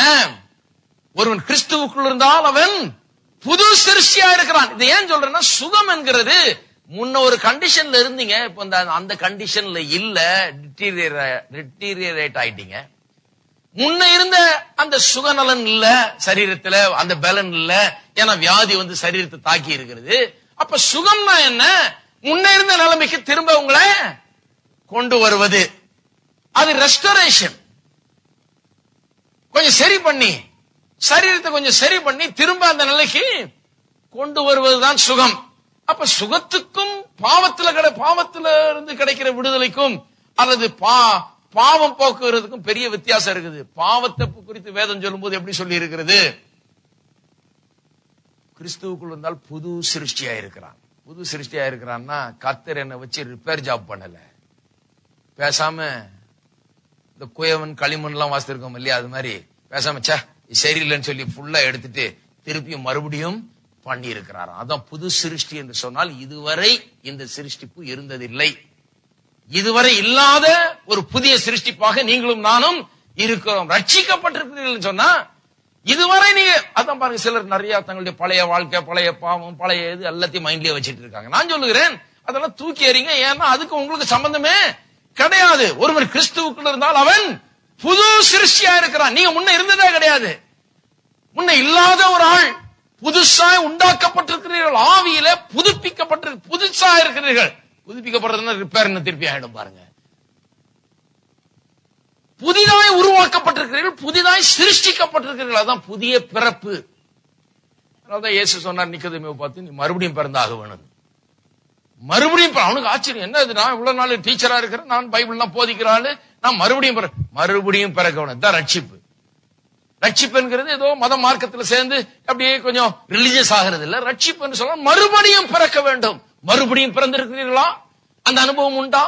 மறுபடியும் பிறக்கிறது என்று சொன்னால் பழைய மனுஷனை ஒண்ணுலதாக்கிட்டு புதுசா ஒரு மனுஷனை கர்த்தர் உருவாக்குகிறார். பழைய ஏற்பாட்டுல கூட வாசித்து பாருங்க, சொல்லி இருக்குது, உன்னுடைய கல்லான இருதயத்தை எடுத்து போட்டு உனக்கு மெதுவான சாதுவான இருதயத்தை உனக்கு தர்றேன், மெதுவான இருதயத்தை உனக்கு தர்றேன் இருக்காரு. அப்பனா என்ன, சுத்தி வச்சு அடிச்சு இந்த கல்லான இருதயத்தை சாப்பிட்டாக்கி தர்றேன் கிடையாது. அந்த இருதயத்தை எடுத்து போட்டு வேற இருதயம் தர்றம்பா, இது குவாலிட்டியா வேற மாதிரி இருக்குங்கிறாரு. அது ஆவியை குறித்து பேசுகிறது, மனிதனுடைய ஆவியை குறித்து. அந்த கல்லான இருதயத்தை எடுத்து போட்டு புதிதாய் ஒரு இருதயத்தை உள்ளத்தை தர்றாரா, அதுதான் மறுபிறப்பு, அதுதான் ரட்சிப்பு என்று சொல்லுகிறது. அப்ப ரட்சிப்புக்கும் சுகத்துக்கும் பெரிய வித்தியாசம் இருக்குது பாருங்க. அவருடைய தழும்புகளால் குணமானீர்கள் என்று சொல்லுகிறது. அநேகர் சொல்லுகிறது போல ஆவிக்குரிய குணமாகிறது, ஸ்பிரிச்சுவல் ஹீலிங் என்று சொல்லுகிறார்களே, அது முற்றிலும் தவறு. ஆவிக்குரிய குணமாகுதல் என்று ஒண்ணும் கிடையாது. ஆவிக்குரியபடி என்ன நடக்குது? உள்ள புதிதாக்கப்படுகிறோம், அதாவது புதிதாய் சிருஷ்டிக்கப்படுகிறோம். அதான் கரெக்ட். புதிதாக்கப்படுறோம் கூட கரெக்ட் கிடையாது, புதிதாய் சிருஷ்டிக்கப்படுகிறோம், அதுதான் உள்ள நடக்கிறது. சிலர் சொல்றாங்க இல்லங்க, அது ஒருவேளை இன்னர் ஹீலிங் குறிக்குது. இன்னர் ஹீலிங், சிலர் இதுல ரொம்ப தரவா இருக்காங்க பாருங்க. இது கேட்கறதுக்கெல்லாம் நல்லா இருக்குது, இன்னர் ஹீலிங் அப்படின்னு சொன்னா அவங்க என்ன சொல்றாங்கன்னா, எனக்குள்ள பல விதமான வடுக்கள் இருக்கிறது, பல பாடுகள் பட்டிருக்கேன் பாருங்க. என் புருஷன் விட்டு போயிட்டானாக்கும், இது இப்படி ஆச்சாங்க, இந்த ஆளை ஏமாத்திட்டாராக்கும், இவங்க இப்படி பண்ணிட்டாங்களாக்கும், அவங்க எனக்கு இப்படி பண்ணிட்டாங்க, அப்படி பண்ணிட்டாங்க. இதெல்லாம் எனக்குள்ள பெரிய ஸ்கார்ஸ், அங்கங்க தழும்புகள், காயங்கள் எனக்கு இருக்கிறது.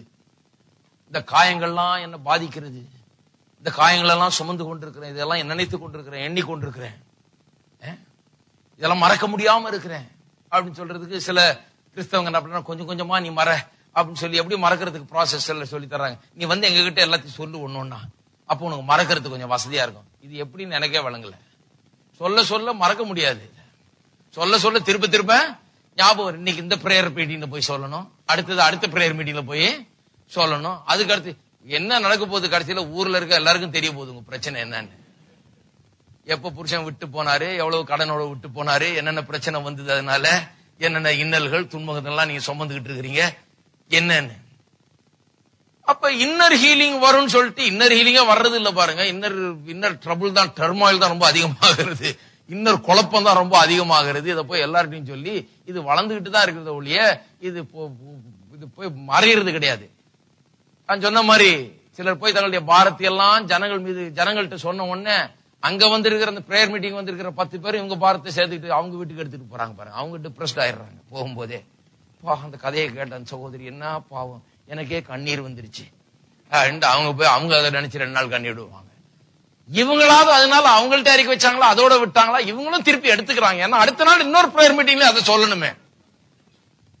இது இன்னர் ஹீலிங்றாங்க. எனக்கு இன்னர் ஹீலிங் அவங்க சொல்றது என்னன்னு எனக்கு கொஞ்சம் விளங்குது. இன்னர் ஹீலிங்னா உள்ள அந்த வடுக்கள் இருக்குது, சில காயங்கள் இருக்குது, இதெல்லாம் ஆற வேணும், அதெல்லாம் சொல்றதெல்லாம் விளங்குது. ஆனா அந்த இன்னர் ஹீலிங்ன்ற கான்செப்டே மிஸ்லீடிங்கா இருக்குது. ஒரு தவறா நம்ம சில காரியங்களை புரிந்து கொள்வதற்கு அது ஏதுவா இருக்குது. அதனால அது உபயோகப்படுத்தவே வேண்டாம். என்ன பொறுத்த வரைக்கும் இன்னர் ஹீலிங் எப்படி உண்டாகுதுன்னா, சரி உங்களுக்கு கஷ்டம் வந்திருக்குதா, துன்பம் வந்திருக்குதா, இன்னார் இப்படி பண்ணாங்க, அவங்க இப்படி பண்ணாங்க, புருஷன் இப்படி பண்ணிட்டார், மனைவி இப்படி பண்ணிட்டா, இப்படியா அப்படியா அப்படியே அது இதுன்னு சொல்றாங்க இல்லையா. அது நடந்தது, இது நடந்தது, இப்படி நடந்தது, அப்படி நடந்தது, மறக்கவே முடியாத சில வடுக்கள் காயங்கள் எனக்கு ஏற்படுத்தி விட்டது. மறக்கலாம், ஒரு நிமிஷத்துல மறக்கலாம். எப்படின்னு சொன்னா, பின்னானவைகளை மறந்து இருக்கீங்களா? வேதம் சொல்லுதுங்க, பின்னானவைகளை மறந்து முன்னானவைகளை நாடு. பின்னால் இருக்கிறதெல்லாம் தூக்கி எறிஞ்சு தூக்கி போட்டுட்டு முன்னானவைகளை நாடு. சொல்றாங்க, it is easier set than done.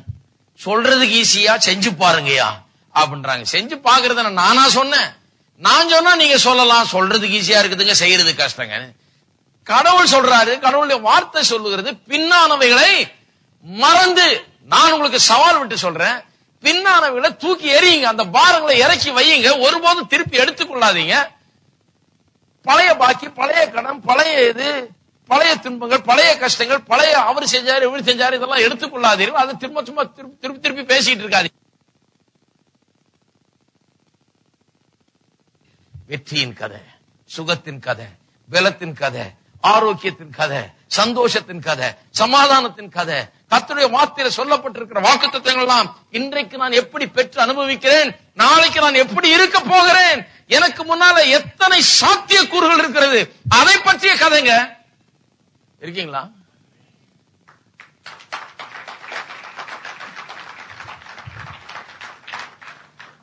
திருப்பி ஆரம்பிக்க கூடாது. ஃபர்ஸ்ட் நான் கல்யாணம் பண்ணப்பங்க அந்த கணவர் இருக்காருங்களே ஃபர்ஸ்ட், இதெல்லாம் வேணாம். அந்த கதையை தான் முடிஞ்சு போச்சு. பின்னானவைகளை மறந்து நீங்க அதை சொல்லிட்டு இருக்கிற வரைக்கும் இன்னர் ஹீலிங் வராது. இன்னர் ஹீலிங் எப்ப வருதுன்னா, கர்த்தர் சொல்றாரு, உன்னுடைய பாரங்களை எல்லாம் கர்த்தர் மீது வைத்து விடு, அவர் உன்னை விசாரிக்கிறவராக இருக்கிறபடினால் உன் பாரங்களை எல்லாம் அவர் மீது வைத்து விடுன்னு சொல்லிட்டாரு. அப்ப அவர் மீது வைத்து விடுன்னு சொன்னா அவர் மீது வைத்து விட போறேன். வச்சதை திருப்பி எடுக்க போறது இல்ல. எப்படி எடுக்கிறோம்? நான் சொல்லியிருக்கேன் இல்லையா, எண்ணத்தை புசிப்போம், எண்ணத்தை குடிப்போம், எண்ணத்தை உடுத்துவோம் என்று சொல்லி. ஆங்கிலத்தில் அப்படி வருது, do not take thought saying what you shall eat and what you shall drink and what you shall be clothed with. அப்ப தாட்ஸ், எண்ணங்களை, கவலைகளை எப்படி எடுக்கிறோமா? சொல்லிதான் எடுக்கிறோம். எண்ணத்தை சொல்றோம், எண்ணத்தை புசிப்போம், எண்ணத்தை குடிப்போம், எண்ணத்தை. நிறைய பேர் அப்படி இருக்கிறாங்க. நிறைய பேருக்கு பேரே வச்சிடலாம். எண்ணத்தை ஆபிரகாம், எண்ணத்தை பால். பைபிள் இருக்க ஆபிரகாம் பால் இல்லை, நம்ம ஊர்ல இருக்க ஆளுங்களை சொல்றேன். இந்த எண்ணத்தை ஆசாமிங்க, எண்ணத்தை புசிப்போம், எண்ணத்தை குடிப்போம், எண்ணத்தை உடுத்துவோம், சொல்லி சொல்லி சொல்லி எடுத்துக்கிறது. கவலையில சொல்லிதான் எடுக்காதுன்னு இருக்கு, சொன்னாதான் எடுத்துக்கிறோம், சொல்ற வரைக்கும் எடுக்கிறது இல்ல. பைபிள்ல இருக்கு பாருங்க வசனம், இது அறிக்கை செய்யும் போதுதான் நமக்கு சொந்தமாகிறது. அறிக்கை செய்யற வரைக்கும் நம்ம அதை எடுத்துக்கல. இதை எடுத்து என்னைக்கு வாயில வைத்து நம்ம சொல்ல ஆரம்பிக்கிறோம், அப்ப நம்முடையதாயிடுது. அப்ப சொல்லும் போதுதான் அதை எடுத்துக்கொள்கிறோம். பைபிள் வசனத்தை மட்டும் இல்ல, தேவனுடைய வார்த்தையை மட்டும் இல்ல, கவலையும் அப்படிதான். கவலையை நம்ம பேச பேச கவலையை நம்முடையதாக்கி கொள்கிறோம், வியாதியை பேச பேச வியாதியை நம்முடையதாக்கி கொள்கிறோம். இருக்கீங்களா? அப்ப எடுக்காதீங்க, அதை விட்டுருங்க. பின்னானவைகளை மறந்து முன்னானவைகளை நாடுங்கள். முன்னால போங்க. கர்த்தர் உங்களுக்காக என்ன வைத்திருக்கிறார் என்பதை முன்னால பார்த்து போங்க. அது மட்டும் இல்லாமல் அவர் சரீரத்தில் பட்ட தழும்புகள், நம்முடைய சரீரத்தை குணமாக்குவதற்காக பட்ட தழும்புகள். இயேசுவின் பாடுகள்ல பல காரியங்கள் அடங்கி இருக்கு பாருங்க. மனதளவுல பாடுகள் பட்டாரு, உணர்ச்சிகளையும் பாடுபட்டாரு, ஆவியிலையும் பாடுபட்டாரு. அதனால்தான் கதறுகிறார். என்ன கதறுகிறார்? என் தேவனே என் தேவனே ஏன் என்னை கைவிட்டார். அது ஆவியில ஏற்படுகிற ஒரு காரியம் பாருங்க. ஆவியில ஏற்பட்ட பாடுகள். நாம் தேவனுக்கு தூரமானவர்கள் போல அவரும் தேவனுக்கு தூரமானவராக அங்க கல்வாரி சிலுவையில ஒரு க்ஷணப்பொழுதில் நம்முடைய பாவத்தை சுமந்தது நிமித்தம், நம்முடைய ஸ்தானத்துக்கு அவர் வந்தது நிமித்தம் அவர் தேவனுக்கு தூரமானவரானார். அப்ப ஆவியில பாடுபட்டார், மனதில பாடுபட்டார், உணர்ச்சியில பாடுபட்டார், எல்லாம் பாடுபட்டார். அது நம்முடைய ஆவியை சரி பண்றதுக்கு, நம்முடைய மனதை சரி பண்றதுக்கு, நம்முடைய உணர்ச்சியில சரி பண்றதுக்கு, எல்லாத்துக்கும். சரீரத்தில் எதுக்காக பாடுபட்டார்? என்னுடைய சரீரத்தை சரி செய்வதற்கு. அவருடைய சரீரத்திலே அவர் பட்ட தழும்புகள், நான் சொன்னது போல ஒவ்வொரு காயமும் தழும்புகளும் இந்த உலகத்தின் நோய்களையும் பலவீனங்களையும் எடுத்து அவர் மீது வைக்கிற காயங்களும் தழும்புகளுமா இருந்தது. அவர் அங்கே செத்த போது அவைகள் எல்லாம் அவரோடு செத்தது. அவர் உயிரோடு எழும்பும் போது புதிய மனுஷனாக அவர் உயிரோடு எழுந்தார். இந்த காரியங்களை முன்னால வைக்கணும். சுகம் பெற வேண்டும் என்றால் ஆண்டவரே சோமில்லன்னு கதறி அழுது பிரயோஜனம் கிடையாது. அல்லது ஆண்டவரே சுகந்தாரும் அப்படின்னு சொல்லியும் பிரயோஜனம். சுகம் தேவைதான், சுகம் இல்லதான். ஆனா வெற்றிகரமான ஜெபம் எப்படி செய்ய வேண்டும்? வாக்கு தத்தங்களை எடுக்க வேண்டும். எந்த வாக்கு தத்தங்களை? அவர்தாமே நம்முடைய பலவீனங்களை ஏற்றுக்கொண்டு நம்முடைய நோய்களை சுமந்தார் என்று எழுதி இருக்கிறதே, அவருடைய தழும்புகளால் நான் குணமானேன் என்று எழுதி இருக்கிறது, அதை எடுக்க வேண்டும். அப்ப அதை நான் வாயில வைத்து பேச வேண்டும். அவருடைய தழும்புகளால் நான் குணமானேன் என்று சுகத்தை பற்றி இப்படிதான் செய்ய வேணும். அப்பதான் சுகத்தை பெற முடியும். அந்த சுகத்தை பற்றிய வாக்கு தத்தங்களை எப்போது எனக்கு முன்னால வைத்திருக்க வேண்டும். எப்போதும் அதை நான் தியானிக்க வேண்டும். எப்போதும் அதை எண்ணி பார்க்க வேண்டும். கல்வாரி சிலுவை எப்போதும் எண்ணி பார்க்க வேண்டும். அவர் அதை சுமந்து கொண்டார் என்பதை எப்போதும் என் மனதில் நான் வைக்க வேண்டும். ஜெபம் பண்ணி ஆமென்னு சொல்லிட்ட உடனே எங்க கிடைக்கல பிரதர், ஜெபம் பண்ண பிரதர், அவர் ஜெபம் பண்ணார், இந்த எவாஞ்சலிஸ்ட் ஜெபம் பண்ணார், அந்த எவாஞ்சலிஸ்ட் எல்லாம் பண்ணாங்க. ஒண்ணு இதுதான் விசுவாசிகளுடைய நிலையா இருக்குது பாருங்க. விசுவாசிகள் இப்படிதான் ஜெபமாகணும்.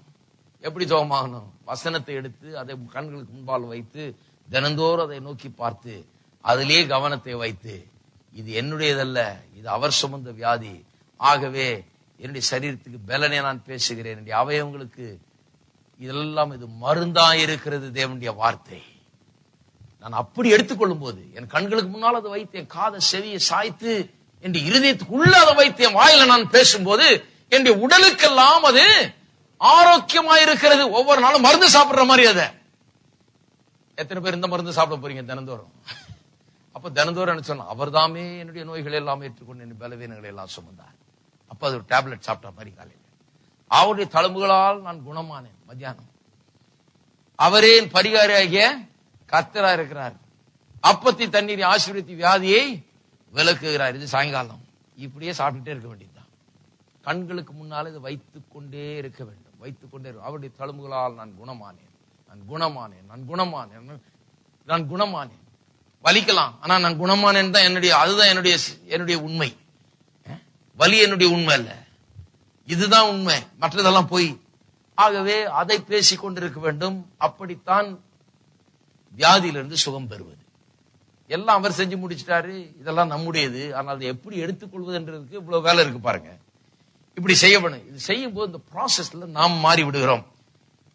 சரீர சுகம் மட்டுமில்லை, எல்லாத்துக்குமே அப்படிதான். சரீர சுகத்துக்கு இன்னொரு சிறந்த உதாரணத்தை வாசிக்கிறோம் பாருங்க. ரோமர்கள் நிருபம் 4ஆம் அதிகாரம் ஆபிரகாமின் உதாரணம் குயிக்கா வாசிப்போம். அதுக்கு பிறகு ஒரே ஒரு காரியத்தை காண்பிக்க விரும்புகிறேன். ரோமர் 4ஆம் அதிகாரம் ஆபிரகாமின் விசுவாசத்தை குறித்த அதிகாரம். அதுல 17ஆம் வசனத்திலிருந்தே ஆபிரகாமின் விசுவாசத்தை பற்றி சொல்லப்பட்டிருக்கிறது. 19ஆம் வசனம் இப்படி சொல்லுகிறது, அவன் விசுவாசத்திலே பலவீனமாய் இருக்கவில்லை. அவன் ஏறக்குறைய 100 வயது உள்ளவனா இருக்கும்போது தன் சரீரம் செத்து போனதையும் சாராளுடைய கற்பம் செத்து போனதையும், நல்லா சத்தமா சொல்லுங்க, நல்லா இன்னொரு தடவை சொல்லுங்க, எண்ணாதிருந்தான்.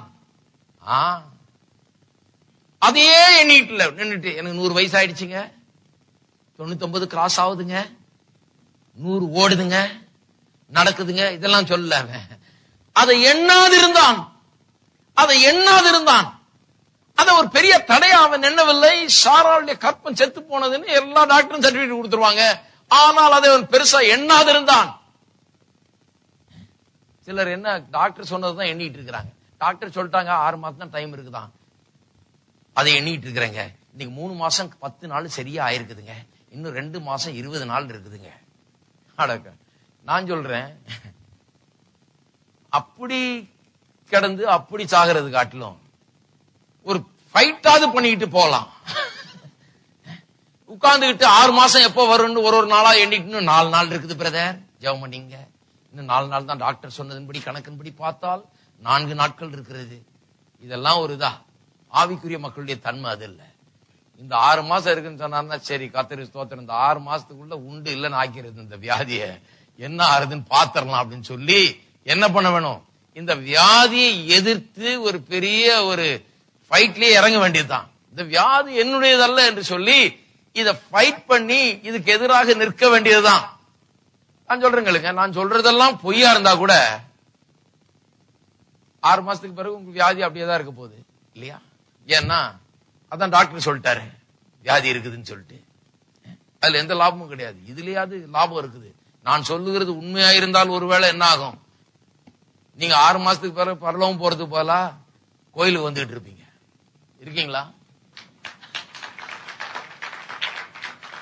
அதனாலதான் சொல்றேன், அந்த ரூட்ல போகாதீங்க, இந்த ரூட் எடுங்க, இதுல ஒரு சான்ஸாது இருக்குது. நான் சொல்றதுல அந்த ரூட்ல போனீங்கன்னா நீங்களே முடிவு கட்டிட்டீங்கன்னு அர்த்தம். இப்ப 4 தான் எண்ணிட்டு இருக்கிறீங்க. இதுக்கு ஒரு பெரிய ஒரு பைபிள் தேவையில்லை, இதுக்கு ஒரு பெரிய ஆவிக்குரிய தன்மை தேவையில்லை, இதுக்கு ஒரு பெரிய ஒரு தியானம் தேவையில்லை, இதுக்கு ஒரு பெரிய விசுவாசம் தேவையில்லை, ஒண்ணுமே தேவையில்லை. ஆனா நான் சொல்றதுக்கு பைபிள் தேவை, வசனம் தேவை, வாசிக்கணும், அதை தியானிக்கணும், அதை சிந்திக்கணும், அதை பேசணும், இதெல்லாம் தேவை. நான் சொல்லுகிறேன், சான்ஸ் மட்டும் இல்ல, நிச்சயமாக தேவன் தம்முடைய வார்த்தை என்ன சொல்லுகிறதோ அதை வாய்க்க பண்ணுவார். அது உங்களுடைய பொறுப்பு. நான் சொல்றதுனால இது நடக்க போறதில்ல, கர்த்தர் சொன்னதுனால இது நடக்க போறதில்ல. நீங்கள் அதை எடுத்துக்கொண்டு நீங்கள் இந்த வார்த்தை இதை கண்டுபிடிக்கிறவர்களுக்கு உடலுக்கெல்லாம் ஆரோக்கியம் சொல்லிருக்குது. அப்ப ஆரோக்கியம்னா அதை நான் எடுக்க போகிறேன், அதை நான் சொல்ல போறேன், அதை உள்ளத்துல வைக்க போகிறேன், என் செவிகளை அதுக்கு சாய்க்க போகிறேன், கண்களுக்கு முன்னால் அதை வைக்க போகிறேன் என்று இருதயத்துக்குள்ள எப்போதும் உள்ள வைத்துக் கொண்டே இருக்க போறேன் தீர்மானம் பண்ணி, எல்லா வியாதிக்கு மத்தியிலும், துன்பத்துக்கு மத்தியிலும், பலவீனத்துக்கு மத்தியிலும், வலிக்கு மத்தியிலும் எடுத்து உள்ளத்துல வைத்துக் கொண்டே இருந்தால் நிச்சயமா அது நடக்கும். அவர் சொன்னாரு நடக்கல, என்ன அதுதான் சொல்லிடுறேன். நான் சொன்னதுனால நடக்கல. நீங்கள் இந்த மருந்தை எடுத்துக்கிட்டு போய் என்ன பண்ண போறீங்க? ஹலோ, நான் கூட தாங்க இருந்தேன் சர்ச்சில். நீங்க சொன்னப்ப, நீங்க சர்ச்சில் நான் சொன்னப்ப இருந்ததுனால நடக்காதுங்க. சொன்னப்ப இருந்தது நல்லது, ஏன்னா இருந்ததுனால உங்களுக்கு தெரியும். இப்போ இந்த மருந்து உங்க கையில வந்திருக்குது. இப்ப நீங்க எடுத்துட்டு போய் என்ன பண்ண போறீங்க? ஹலோ, எல்லாம் அமைதியில் ஆட்டிங்க. திடீர்னு என்ன நம்ம மேலேயே போடுறாரு? உங்க மேல போடலங்க, கர்த்தர் உங்களை மதிக்கிறார். கர்த்தர் சொல்ற என்ன மாதிரி உன்னை உண்டாக்கி இருக்கிறேன் நான், எழுந்து நில்லு, இதுக்கு எதிராக போராடு, இதுக்கு எதிர நின்னு ஜெயித்து காட்டு, என்னுடைய வார்த்தைகளை எடுத்துக்க.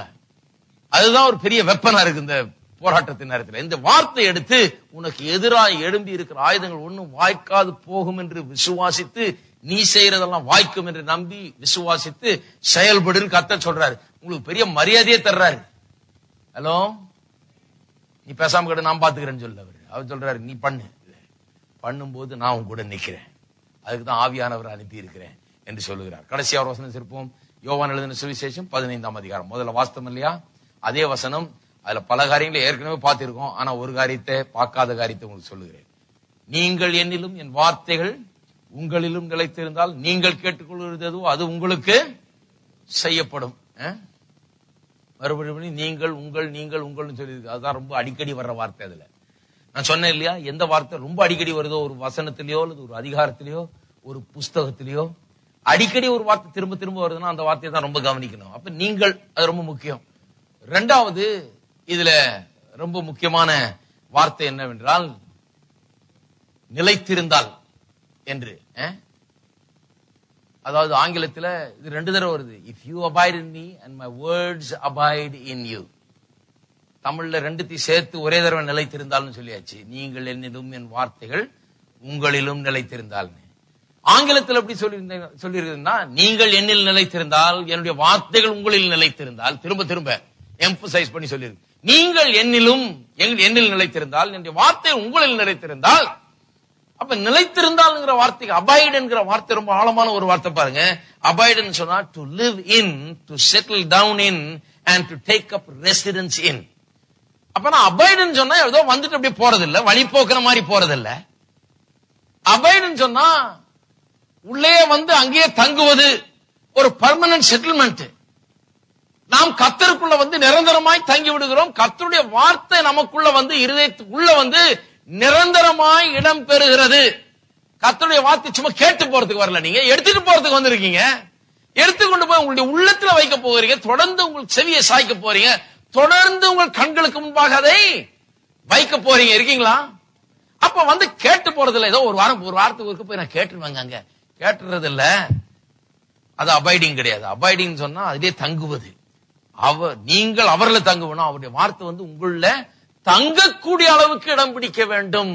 ஏதோ வந்து வந்து பட்டிட்டு போறது இல்ல.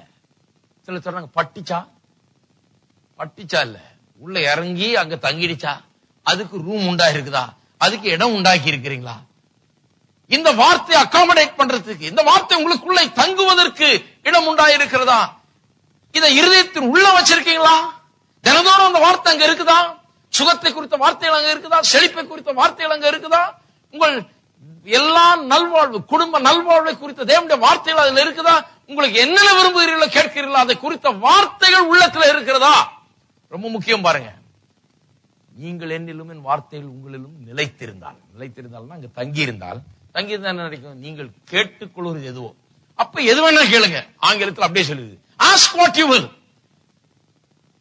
நீங்க என்னல வந்து தங்கிட்டு என் வார்த்தைகள் மட்டும் உள்ள வந்து தங்குற அளவுக்கு ஆயிடுச்சுன்னா, உள்ள இருதயத்தின் ஆழத்துல வந்து பெர்மனண்டா இருக்கிற அளவுக்கு ஆயிடுச்சுன்னா அப்புறம் கேளுங்கிறாரு. ஹலோ, அப்ப பாருங்க, ஜெபம்ங்கிறது நான் கிடந்து மன்றாடி ஆண்டவரை பிடிச்சு தொந்தரவு கொடுத்து பசியும் பட்டினியுமா கடந்து கத்துட்டு இருந்து வாங்குற ஒன்று அல்ல. ஜெபம் என்கிறது நான் அப்பா பிதாவேன்னு ஜெபிக்கிறதுக்கு முன்னாலே ஜெபம் ஆரம்பிச்சிருது. எப்படி ஆரம்பிக்குது? வார்த்தைகளை எடுத்து எனக்குள்ள வைக்க ஆரம்பிக்கிறேன், அது தங்க ஆரம்பிக்கிறது. எனக்குள்ள வார்த்தைகள் உள்ள தங்கும் போது நான் எதை வேணும் என்றால் கேட்கலாம். தங்கிடுச்சுன்னா, நீங்க கர்த்தருக்குள்ள தங்கிட்டு வார்த்தை உங்களுக்குள்ள தங்கிடுச்சுன்னா எதை வேணும் என்றால் கேளுங்க. ask what you will and it shall be done. நீ கேட்டுக்கொள்வது எதுவோ அது உங்களுக்கு செய்யப்படும். எல்லாம் சொல்லுங்க, கேட்டுக்கொள்வது எதுவோ அது செய்யப்படும். எப்ப? வார்த்தை வந்து உள்ள தங்கும் போது. அப்ப ஜெபம் எப்பேற்பட்ட ஒரு சாத்தியக்கூரை நமக்கு முன்னால வைக்கிறது என்று பார்க்க வேண்டும். அதைத்தான் நீதிமொழிகள் 4 சொல்லப்பட்டிருக்கிறது. என்ன சொல்லி இருக்குது? மகனே, என் வார்த்தைகளுக்கு உன் செவியை சாய், உன் கண்களை விட்டு இது பிரியாது இருப்பதாக உன் இருதயத்துக்குள்ள இதை வை. இதை கண்டுபிடிக்கிறவர்களுக்கு இது உடலுக்கெல்லாம் ஆரோக்கியமா இருக்கு. அங்கே ஹீலிங்கை பற்றி உதாரணம் மேற்கோள் காட்டி சொல்லப்பட்டிருக்கிறது. யோவான் 15:7 என்ன சொன்னாரோ இயேசு, அதே தான் அங்க சொல்லி இருக்குது. நீங்கள் என்னும் வார்த்தைகள் உங்களிடம் நிலைத்திருந்தால் நீங்கள் கேட்டுக்கொள்வது எதுவோ அது உங்களுக்கு செய்யப்படும் சொன்னாரே, அதே தான் அங்க ஹீலிங் அப்ளை பண்ணி சொல்லப்பட்டிருக்கிறது. அவ்வளவுதான்.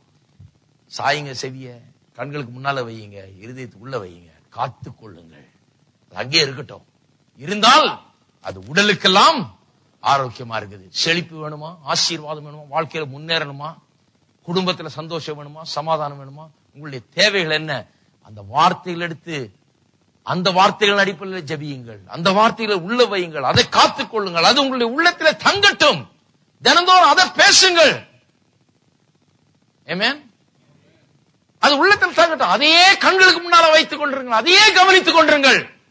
வெறும் ஜெபம் மட்டுமல்ல, ஜெபம்னா இதெல்லாம் அடங்கி இருக்குது. ஜெபித்து ஆமென் சொன்ன பிறகு அதே கண்ணுக்கு முன்னால இருக்கட்டும். அது என்னைக்கு நிச்சயமா கையில வந்து கிடைக்குதோ அது வரைக்கும் அது கண்ணுக்கு முன்னால இருந்து கொண்டே இருக்க வேண்டும். அப்பொழுது நிச்சயமாய் அதை பெறுவீர்கள் என்பதில் சந்தேகமே கிடையாது. எல்லாரும் எழுந்து நிற்போம், கரங்களை தட்டி கர்த்தரை ஸ்தோத்திரிப்போம்.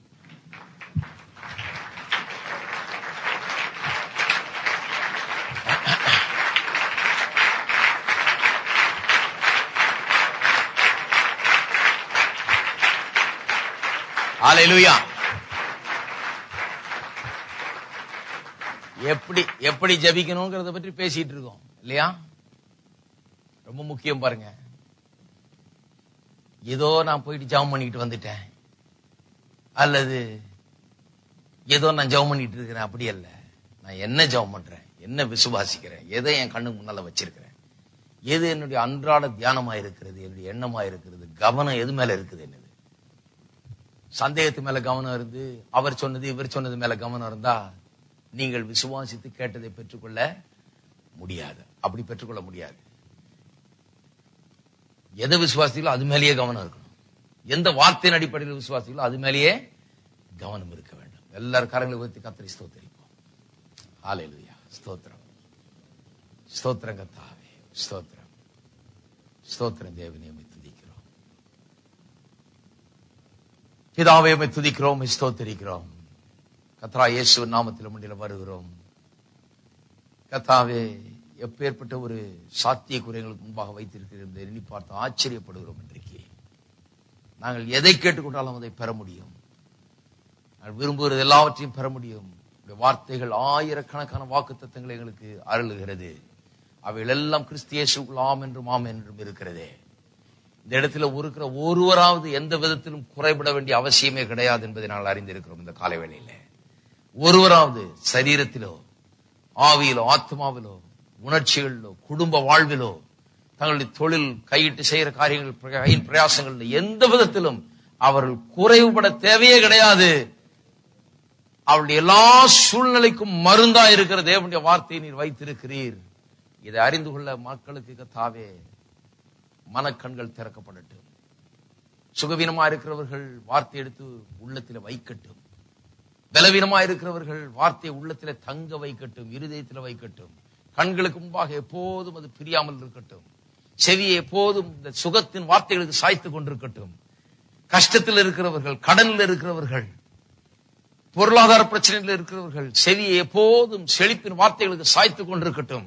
கண்களை எப்போதும் அதன் மீது வைத்திருக்கட்டும். இருதயத்தின் உள்ள அதை வைக்கட்டும். எந்த சூழ்நிலையிலும் எல்லா நேரத்திலும் அதை செய்யட்டும். கர்த்தாவே, கவனிக்கட்டும். அதை நிச்சயமாய் பலன் உண்டு என்பதை நாங்கள் அறிந்திருக்கிறோம். உடலுக்கெல்லாம் ஆரோக்கியம். அதை கண்டுபிடிக்கிறவர்களுக்கு, இதை கண்டுபிடித்தார்கள் என்றால் இங்க யாரா இருந்தாலும் சரி, சிறியவர்கள் பெரியவர்கள் எப்பேற்பட்டவர்களா இருந்தாலும் அது உடலுக்கெல்லாம் ஆரோக்கியம். அவர் கையின் பிரயாசங்களுக்கு எல்லாவற்றிலும் அது பலன் கொடுக்கும். ஏராளம் தாராளத்தை அது கொண்டு வரும். அபண்டன்ஸ், செழிப்பை அது உண்டாக்கும். குடும்பத்தில் சமாதானத்தை அது பெருக்கும். தேவை எல்லாம் சந்திக்கப்படும். அதுக்காக ஸ்தோத்திரம் கர்த்தாவே. இது குறித்த தெளிவு ஒவ்வொரு மனதிலும் ஆவியானவர் மூலமா உண்டாகட்டும். நாமும் ஜனங்கள் மூலமாய் மகிமைப்படட்டும் கர்த்தாவே. குடும்பமாய் அவள் தலை தோங்கட்டும். நம்பிக்கையோடு இன்றைக்கு வீட்டுக்கு செல்லட்டும். இந்த வார்த்தைகளை கையில் எடுத்தவர்களாய் செல்லட்டும். அது உள்ளத்தில் வைத்தவர்களாய் செல்லட்டும். செவியை சாய்த்தவர்களாய் செல்லட்டும்.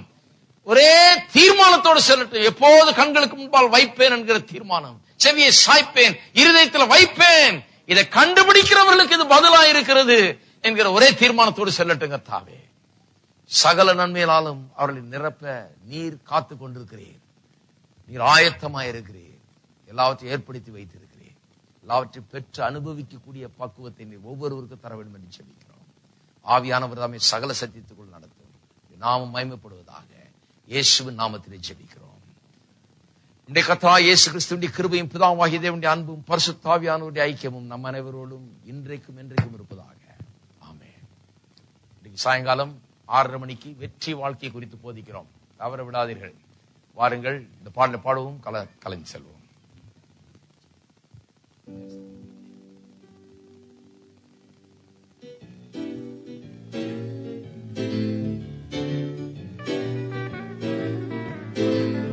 கர்த்தரும் எங்கெங்கும் என்ற உணவு என்றெங்கும் உயிர் தேடுதலின் வல்லமை அசைவாடுதே இவ்வேளை கிறிஸ்து மகிமை பாடவே. கிறிஸ்து இயேசு கர்த்தரோடு ஆசீர்வதிப்பார். கர்த்தரும் எங்கெங்கும் என்ற உணர்வு இன்றெங்கும் உயிர் தேடுதலின் வல்லமை அசைவாடுதே